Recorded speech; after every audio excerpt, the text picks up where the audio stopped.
Hey there, thank you for continuing supporting my videos and coming back to my channel. But you know what else needs your support? The Black Lives Matters movement. In the description below, you'll find links to donation pages, petition pages, and ways to support Black-owned businesses. Racism is still very much an issue, even if the topic is no longer trending.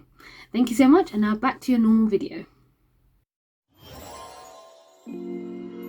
Hi everyone, welcome back to my channel, down to the last page. Now today's video I'll be talking about Girl, Woman, Other by Bernadine Evaristo. Like my previous video, this won't be a full review video about the book. I'll be just talking about certain themes which I felt stood out to me, and I wanted to bring them up as good discussion topics, and the full review of this book will be on my blog. Go check it out on www.downtothelastpage.com, where you'll find a non-spoiler review.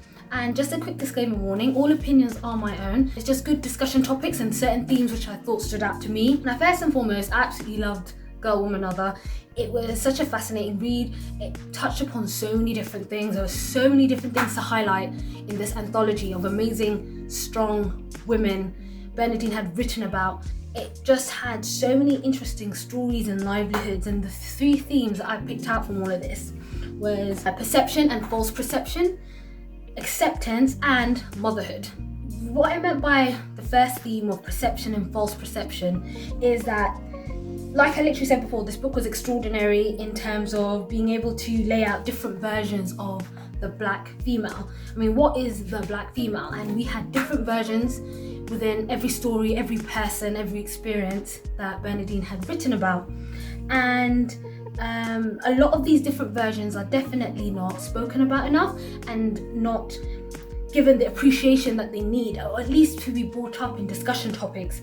So the women that she had written about, all these different Black women that she had written about, were women that overcame trauma, to rise in the working world, to be able to overcome discrimination against them.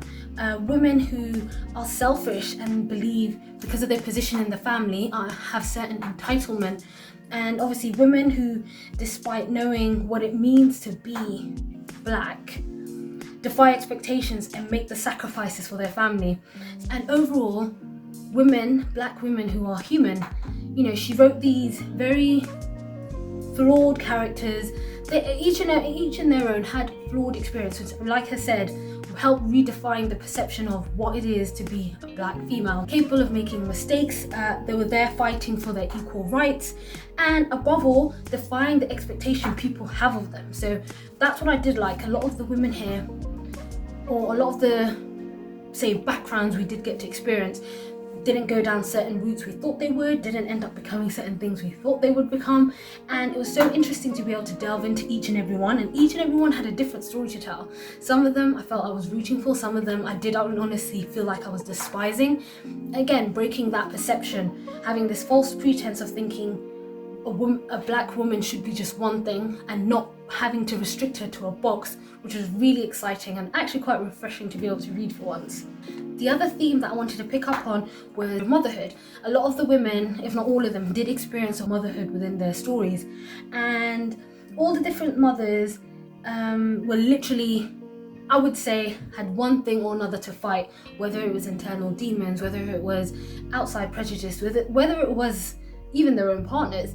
It felt like getting there, or getting to the point of motherhood, every woman had a different experience, which was actually quite nice to see. Again, it goes back to having the perception of not every mother or every person is meant to be perfect. They were flawed characters, and they were capable of making mistakes, again, which was really nice to be able to, refreshing to be able to read.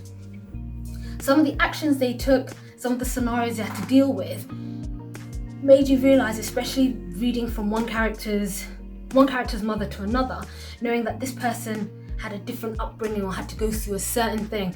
I did honestly sometimes reading it thought, that person is such a spoiled brat, not knowing where their mother had to come from, not knowing what they had to go through. But obviously each one decision fueled by their children, which I did obviously really enjoy and really like. A lot of the times, and a lot of the ones that I did experience in the book was that purely the heartbreak of knowing what it feels like to be discriminated against. Some of the women that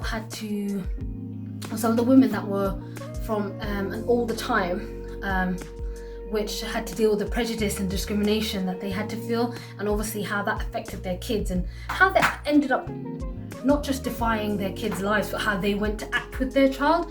And it was nice to sort of see stacking up each and every one of them next to each other, like how everyone compared to one another. And the last theme I wanted to talk about was the acceptance and familiarity. And what I mean by this was there was a range of sexuality, different sexualities explored in this book, and not just sexualities. We had different ideas surrounding gender, different ideas of what it means to be sexually fluid, and completely throwing out the whole myth of, you know, women in general shouldn't not have, say, several sexual partners.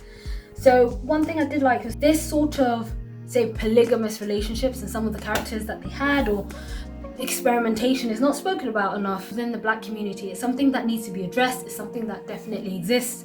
It's very even less talked about having it exist, especially in the more traditional females that the story spoke about, mentioned about. And these characters definitely have more depth to them, and this is one of the things I did like. The fact that the women in Bernadine's book existed under a wide spectrum, and each character she wrote was written fantastic. Again, even with their flaws, even with the different personalities, the spectrum of people and women we got to meet was absolutely fantastic. And that's it. Thank you so much for watching my video. If you did like my video, please leave me a thumbs up. If it's your first time here, don't forget to subscribe, and I'll see you all next time.